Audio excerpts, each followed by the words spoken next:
നമ്മുടെ ചർച്ച ചെയ്യുന്നത് ജ്യോതിശാസ്ത്രത്തിൽ ബുദ്ധിയുടെ കാരകനായ, കുശലനായ, സാമർഥ്യത്തിലൂടെ, നയത്തിലൂടെ എന്നും നേടിത്തരുന്ന ബുധൻ, മെർക്കുറി എന്ന ഗ്രഹത്തിൻ്റെ ചരവശാലുള്ള വൃശ്ചികൻ രാശിയിലേക്കുള്ള മാറ്റവും അതെപ്രകാരം മേടം മുതലായ 12 രാശിക്കാർക്കും ഉണ്ടാക്കുന്ന ആനുകൂല്യങ്ങളും പ്രാതികൂല്യങ്ങളുമാണ് ചർച്ച ചെയ്യുന്നത്. വചനം ജ്ഞാനം ഇന്തോസ്തനൂജ, ഇന്തോഹോ തനൂജ. ചന്ദ്രൻ്റെ പുത്രനായ ബുധൻ വചനം, വാക്കാകുന്നു, ജ്ഞാനം അറിവാകുന്നു. അതിന് പുറമെ ബുധനെ കൊണ്ടാണ് നാം മാധുരന്മാരെയും അനന്തരവന്മാരെയും ഒക്കെ ചിന്തിക്കുന്നത്. ബുധൻ ജ്യോതിശാസ്ത്രത്തിലെ യഥാർത്ഥ ഗാംബ്ലറാണ്. ഏത് ഗ്രഹത്തിനോട് കൂടെ നിന്നാലും ആ ബുധൻ അതിൻ്റേതായ ഗുണങ്ങളെ പ്രദാനം ചെയ്യും. 12 ഭാവങ്ങളിലും വരാഹമിഹിര ആചാര്യനും ചമത്കാര ചിന്താമണിയിലും ബുധന് മാത്രമാണ് 12 ഭാവത്തിലും ബലം പറഞ്ഞിരിക്കുന്നത്. നിങ്ങൾ മനസ്സിലാക്കണം, 8ാം ഭാവം, അഷ്ടമം എന്ന ഭാവത്തിൽ ഏത് ഗ്രഹം വന്നാലും വളരെ ദോഷമാണ്.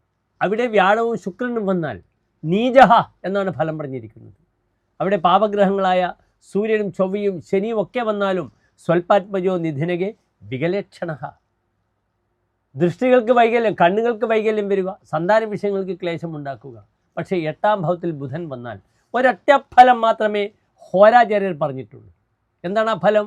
വിശ്രുത ഗുണാഹ.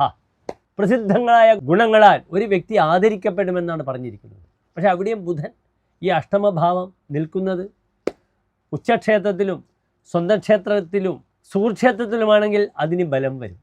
മറിച്ച് നീചരാശിയിലൊക്കെ അഷ്ടമത്തിൽ ബുധൻ വരികയാണെങ്കിൽ അതുണ്ടാക്കുന്ന പ്രത്യാഘാതങ്ങൾ വളരെ ബുദ്ധിമുട്ടായിരിക്കും. ഉദാഹരണമായി ചിങ്ങൻ രാശിയായി അഷ്ടമത്തിൽ മീനത്തിൽ നീചസ്ഥനായ ബുധൻ നിൽക്കുകയാണെങ്കിൽ ആ ബുധൻ ആ വ്യക്തിയുടെ, ചിങ്ങൻ രാശിക്കാരുടെ ധനത്തിൻ്റെയും ലാഭത്തിൻ്റെയും അധിപനാണ്. അത് അങ്ങേറ്റം ദുർബലമായി 8ൽ വന്നാൽ ഒരു തരത്തിലും ഇദ്ദേഹത്തിന് ഫിനാൻഷ്യൽ കൺട്രോൾ ഉണ്ടാകില്ല. അങ്ങേയറ്റം തന്നെ വാക്കുകൾക്കും ഇദ്ദേഹം വലിയ അപകടങ്ങൾ ഉണ്ടാക്കും. ലാഭമൊക്കെ വെള്ളത്തിലായി പോകും. വളരെ മോശപ്പെട്ട ഒരു അനുഭവമാണ് അവിടെ അഷ്ടമത്തിൽ ബുധൻ നീചസ്ഥനായി വരികയാണെങ്കിൽ പറഞ്ഞിരിക്കുന്നത്. അതിനാൽ ഗ്രഹത്തിൻ്റെ ബലം നാം ചിന്തിക്കണം. യഥാർത്ഥത്തിൽ ബലത്തിൻ്റെ അഷ്ടവർഗം സൂക്ഷിച്ച് അതിൻ്റെ അക്ഷങ്ങൾ സൂക്ഷ്മമായി വിലയിരുത്തിയാൽ മാത്രമേ ജ്യോതിഷം കൊണ്ട് ഈ ഗ്രഹങ്ങളുടെ ശുഭാശുഭ ഫലങ്ങൾ എത്രത്തോളം വ്യക്തിയെ സ്വാധീനിക്കുമെന്ന വിഷയം നമുക്ക് പറയുവാൻ കഴിയുകയുള്ളൂ. ഇവിടെ നിങ്ങൾ ശ്രദ്ധിക്കുക, ബുധൻ വരുന്നത് വൃശ്ചികൻ രാശിയിലേക്കാണ്. എപ്പോഴാണ് ബുധൻ വരുന്നത്? 1201 തുലാമാസം 7-ാം തീയതി, അതായത് 2025 ഒക്ടോബർ മാസം 24-ാം തീയതി ബുധൻ എവിടെയാണ് പ്രവേശിച്ചിരിക്കുന്നത്? ഇത്രയും കാലം ബുധൻ തുലാൻ രാശിയിലായിരുന്നു. തൻ്റെ ഉച്ചക്ഷേത്രമായ കന്നി കഴിഞ്ഞ് സുഖക്ഷേത്രമായ തുലാൻ രാശിയിൽ പ്രവേശിച്ചു. ഇപ്പോൾ ബുധൻ നിൽക്കുന്നത് തൻ്റെ ശത്രുക്ഷേത്രത്തിലാണ്. ബുധനും ചൊവ്വയും പരസ്പര ശത്രുക്കളാണ്. ശത്രുക്ഷേത്രത്തിൽ നിൽക്കുന്ന ബുധൻ. അതുമാത്രമല്ല എൻ്റെ പ്രിയപ്പെട്ട പ്രേക്ഷകർ ശ്രദ്ധിക്കേണ്ടത്, മേടവൃശ്ചിക രാശികളിൽ ബുധൻ്റെ ആശ്രയഫലം അത്ര ഗുണമല്ല. ദ്യൂതാന പാനരത നാസ്തിക ചോര നിസ്വഹ കുസ്ത്രീക കൂടകൃത് അസത്യരഥ കുജക്ഷേ അസത്യരജഹ കുജക്ഷേ. കുജൻ്റെ ക്ഷേത്രങ്ങളിൽ മേടത്തിലും വൃശ്ചികത്തിലും വരികയാണെങ്കിൽ സഹ സത്യരഥ ന, അയാൾ സത്യത്തിൽ രതിയുള്ള ആളല്ല, അദ്ദേഹം അസത്യരഥനാണ്. അയാൾ കളവ് പറയുന്ന വ്യക്തിയായിരിക്കുമെന്ന് ആദ്യം പറഞ്ഞിരിക്കുന്നു. ആ ശ്ലോകത്തിൻ്റെ അവസാനം അതാണ്, അസത്യരഥ കുജക്ഷേ. ദ്യൂത അന്ന പാന രഥ. ദ്യൂതം എന്നാൽ പഴയകാലത്ത് ചൂതാട്ടമാണ്, ഗാംബ്ലിംഗ് ആണ്. അന്നപാനരതിഹി, ഈറ്റിംഗ് ആൻഡ് ഡ്രിങ്കിങ്, ഇതിൽ ഭയങ്കരം താല്പര്യമുണ്ടാവുക. നാസ്തിക ന അസ്ഥി നാസ്തിക, ആസ്തികത്വമില്ലാത്ത അവസ്ഥ, ദൈവവിശ്വാസം ഇല്ലാത്തൊരവസ്ഥ വരിക. ചോര നിസ്വഹ നിർഗതം സ്വം യസ്യസഹ, താൻ ഈ ദ്യൂതത്തിലൊക്കെ പെട്ട് പഴയകാലത്ത് ചീട്ടുകളി, മുച്ചീട്ടുകളി, അല്ലെങ്കിൽ ഇന്ന് ലോട്ടറി എടുക്കുക, ഗാംബ്ലിംഗ്, ഇതിലൊക്കെ തന്നെ ഭാഗ്യം പരീക്ഷിച്ചിട്ട് നിസ്വഹ തൻ്റെ ധനം കൈവിട്ടു പോകും. കുസ്ത്രീക, കുൽസിതയായ സ്ത്രീകളുമായിട്ടുള്ള അടുപ്പമുണ്ടാവുക. ഇതൊക്കെ മേടത്തിലെ ബുധൻ്റെ, അപ്രകാരം വൃശ്ചികത്തിലെ ബുധൻ്റെ ഫലം, ആശ്രയഫലം ഗുണപരമല്ല. അതിനാൽ നാം ശ്രദ്ധിക്കണം ഏതെല്ലാം രീതിയിൽ മേഷം മുതലായ 12 രാശിക്കാർക്കും ഈ ബുധൻ്റെ സ്വാധീനം എപ്രകാരം ശുഭാശുഭ ഫലങ്ങളെ പ്രദാനം ചെയ്യുന്ന വിഷയം. ഭഗവത്ഗീതയിലെ പ്രസിദ്ധമായ വാക്കുകളുണ്ട്. ദേവാൻ ഭാവയദാനേന തേ ദേവാ ഭാവയന്തു നഃ പരസ്പരം ഭാവയന്ത ശ്രേയപരം അവാപ്സ്യത. സായിപ്പന്മാർ പറയും give respect and take respect. ആ രീതിയിലാകട്ടെ എല്ലാ ബന്ധങ്ങളും. ഏതായാലും മേടം മുതൽ മീനം വരെയുള്ള 12 രാശിക്കാരുടെയും ശുഭാശുഭഫലങ്ങൾ നാം ചർച്ച ചെയ്യാം. എൻ്റെ പ്രിയപ്പെട്ട പ്രേക്ഷകർ ശ്രദ്ധിക്കുക. എത്ര കാലമാണ് ഈ ബുധൻ ഉള്ളതെന്നും കൂടി നിങ്ങളെ അറിയണം.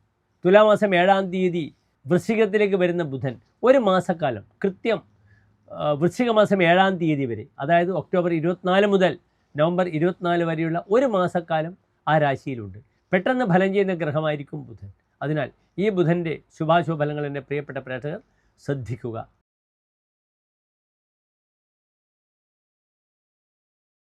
പുണർന്ന നക്ഷത്രത്തിൻ്റെ അവസാനത്തെ 15 നാഴിക, പൂയം, ആയില്യം നക്ഷത്രങ്ങൾ വരുന്ന 2 നക്ഷത്ര സമൂഹം. ഇവിടെ ബുധൻ നിൽക്കുന്നത് 5-ാം ഭാവത്തിലാകുന്നു. 5-ാം ഭാവത്തിൽ ബുധൻ നിൽക്കുന്നത് വളരെ നല്ലതാണ്. ബുധന് ഏതെല്ലാം ഭാവങ്ങളുടെ ആധിപത്യമാണ്? ബുധന് മിഥുനൻ രാശിയുടെ ആധിപത്യമാണുള്ളത്. വൈകല്യഭാവമാണ്. പാപം, വേംജ, പതനം, നിരയം, വാമോമ്പകം, സ്ഥാനഭ്രംശം ച വൈകല്യം ദ്വാദശേന വിചിന്തയത്. ഒരു വ്യക്തിയുടെ വൈകല്യങ്ങളാണ്. പാപമാണ്, പതനമാണ്, സ്ഥാനഭ്രംശമാണ്. വൈകല്യങ്ങൾ എന്ന് പറയുമ്പോൾ 5-ാം ഭാവം സന്താന സ്ഥാനമാണ്. 5-ാം ഭാവത്തിൽ ബുധൻ വരുമ്പോൾ വരാഹിമിഹിരാചാര്യൻ പറഞ്ഞിരിക്കുന്നത് ധീമാൻ എന്നാണ്. ഇയാൾ ബുദ്ധിശക്തി വളരെയധികം പ്രകടിപ്പിക്കും. ചമത്കാരി ചിന്താമണിയിൽ ഇപ്രകാരം പറയുന്നു: വയസ്സാദ്യമേ പുത്രഗർഭോന്ന് തിഷ്ഠേത്. ഇദ്ദേഹത്തിൻ്റെ ആദ്യ സന്താനം നശിച്ചു പോകും. ഇവിടെ ഗർഭിണികൾ എബോർഷനാകുമ്പോൾ ഗർഭം അലസിപ്പോകും, ഒരു സംശയവുമില്ല, വൈകല്യവാനാണ്. അതിനാൽ സ്ത്രീകൾ വളരെയധികം ശ്രദ്ധിക്കണം. ബെഡ് റെസ്റ്റ് എടുക്കേണ്ടി വരും ഈ സമയത്ത് ഗർഭം ധരിക്കുകയാണെങ്കിൽ. പക്ഷേ ശുഭഗ്രഹമാണ്, അതിനെ ശ്രദ്ധിച്ചില്ലെങ്കിൽ അബോർഷൻ ഉണ്ടാകുമെന്ന് സാരം. ഭവേത്തസ്യ മേധ അർത്ഥസമ്പാദയത്രി. ഇദ്ദേഹത്തിന് ചിന്ത മുഴുവനും ഹൗ ടു മേക്ക് മണി എന്നാണ്. മണി മോട്ടീവായിരിക്കും. എപ്പോഴും എങ്ങനെ കാശുണ്ടാക്കുമെന്ന് ചിന്തിക്കും 5-ലെ ബുധൻ വരുമ്പോൾ. ബുധേർ ഭണ്യതയെ പഞ്ചമേ രൗഹിണയെ. 5-ൽ ബുധൻ വരുമ്പോൾ പണ്ഡിതന്മാർ തന്നെ സ്തുതിക്കും. പാണ്ഡിത്യമുള്ളവരുടെ അംഗീകാരം ലഭിക്കും. ഷെയർ മാർക്കറ്റിൽ ബ്രോക്കറായ വ്യക്തിയാണെങ്കിൽ അദ്ദേഹത്തിന് ഡിപ്പെൻഡ് ചെയ്യുന്ന കോടീശ്വരന്മാർ അദ്ദേഹത്തിൻ്റെ കഴിവിനെ സ്തുതിക്കും. കിയത് നിത്യതയെ കൈതവം സാഭിചാരം. ചതിവും വഞ്ചനയും ആളെ പറ്റിക്കലും ആഭിചാരക്രിയകളും ഒക്കെ തന്നെ ഈ 5-ലെ ബുധനുണ്ടാക്കും. അതിനാൽ 5-ലെ ബുധൻ്റെ കാര്യത്തിൽ കുറച്ചുകൂടെ സ്പഷ്ടത എൻ്റെ പ്രിയപ്പെട്ട പ്രേക്ഷകർ വരുത്തണം. നല്ല ബുധനാണെങ്കിൽ വളരെ നല്ലതാണ്. ഇവിടെ അസാമാന്യമായ ബുദ്ധി പ്രകടിപ്പിക്കും. ചൊവ്വാക്ഷേത്രത്തിലെ ബുധൻ സ്പൈ വർക്കാണ്. നമുക്ക് ആർക്കും പറ്റാത്ത കാര്യങ്ങളൊക്കെ തന്നെ 5-ലെ ബുധൻ ചെയ്ത് തെളിയിക്കും തൻ്റെ കഴിവ്. എൻ്റെ ജാതകത്തിൽ ഉദാഹരണമായി 5-ൽ ബുധനാണ്. 5-ാം ഭാവത്തിൽ ബുധനാണ് എൻ്റെ ജാതകം. അവിടെ ബുദ്ധിപതിയായ ശനിയോട് കൂടെ നിൽക്കുന്നു. അതുകൊണ്ട് എനിക്ക് ബുധൻ വളരെയധികം ഉപകാരിയാണ്. എൻ്റെ പഠന സംബന്ധമായ വിഷയത്തിലായാലും ജ്യോതിഷ സംബന്ധിയായ വിഷയത്തിലായാലും ഒരു സെക്കൻഡ് കൊണ്ട് ഗോചരം തോന്നുക, ജാതകം കാണുമ്പോൾ ഒരു നിമിഷത്തെ ഒരു അറിവ്, ഗ്രഹങ്ങളുടെ അറിവ് മാത്രം മതി എനിക്ക്. ആ രീതിയിൽ എന്നെ ബുധൻ വളരെയധികം സഹായിക്കും. ഞാൻ വളരെയധികം ബുധനോട്, ചന്ദ്രപുത്രനായ ഇന്ദുപുത്രനായ ബുദ്ധികാരകനായ ബുധനോട് ഞാനെപ്പോഴും പ്രാർത്ഥിക്കാറുണ്ട്. ഞാനെപ്പോഴും ഓം ലക്ഷ്മി നരസിംഹ മൂർത്തയെ നമഃ എന്ന പ്രാർത്ഥന ബുധൻ്റെ അനുഗ്രഹാശിസുകൾക്കായി ഞാനെപ്പോഴും ചൊല്ലാറുണ്ട്. ഏറ്റവും പ്രഗത്ഭനായ പരപ്പനങ്ങാടി ഉണ്ണികൃഷ്ണ പണിക്കർ, പൂക്കാട് സോമപ്പണിക്കർ, പ്രൊഫസർ വാസുദേവൻ ഉണ്ണി, ഉള്ളിരി രാരിച്ചൻകുട്ടി, ഇവരുടെയൊക്കെ തന്നെ കൂടെ ജ്യോതിഷ വിഷയത്തിൽ സഞ്ചരിച്ച് പഠിച്ച് ഉണ്ടാക്കിയെടുത്തതാണ് എൻ്റെ ഒരു ജ്യോതിശാസ്ത്രം. എൻ്റെ പ്രിയപ്പെട്ട പ്രേക്ഷകരെ, കർക്കിടകൻ രാശിക്കാർക്ക് ഈ സമയത്ത് പഠിക്കുവാൻ അറിവ്, മന്ത്രവാദികൾക്ക്, ജ്യോതിഷികൾക്ക്, വിദ്യാർത്ഥികൾക്ക് പുസ്തകം പഠിക്കാം. പരീക്ഷ പാസ്സാവാൻ ഏറ്റവും നല്ല സമയമാണ് ഈ ഒരു മാസക്കാലം കർക്കിടകൻ രാശിക്കാർ. പരീക്ഷയ്ക്ക് ശ്രമിക്കുക. ആ ശ്രമം ഫലവത്താകും, ഒരു സംശയവുമില്ല. കഴിഞ്ഞ തുലാൻ രാശിയിലെ ബുധൻ വ്യാപാരിയാണ്, കച്ചവടമാണ്. പലപ്പോഴും ആത്മീയമായ വിഷയത്തിലേക്കൊക്കെ ധാരാളം സഞ്ചരിച്ചിട്ടുണ്ടാകാം. പക്ഷേ 5-ലെ ബുധൻ കുറുക്കനാണ്, കൗശലക്കാരനാണ്. ആ ബുധൻ നിങ്ങൾക്ക് കൊണ്ടുവന്ന് തരും. ഈ സമയത്ത് ഞാൻ പറയുക, ഷെയർ മാർക്കറ്റിങ്ങുമായി ബന്ധപ്പെടുന്ന നല്ല കൺസൾട്ടൻസിനൊക്കെ നല്ലതാണ്. നമുക്ക് കൺസൾട്ടൻസിനെ വിശ്വസിച്ച് ഇൻവെസ്റ്റ്മെൻറ്റ് ചെയ്യാനും ഈ സമയം നല്ലതാണ്. എങ്കിലും കർക്കിടക രാശിക്കാർക്ക് ജന്മവ്യാഴമുണ്ട്, ഇപ്പോൾ ശ്രദ്ധിക്കുക എന്ന് മാത്രം.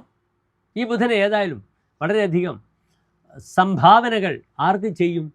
കർക്കിടക രാശിക്കാർക്ക് ചെയ്യും. നന്ദി, നമസ്കാരം.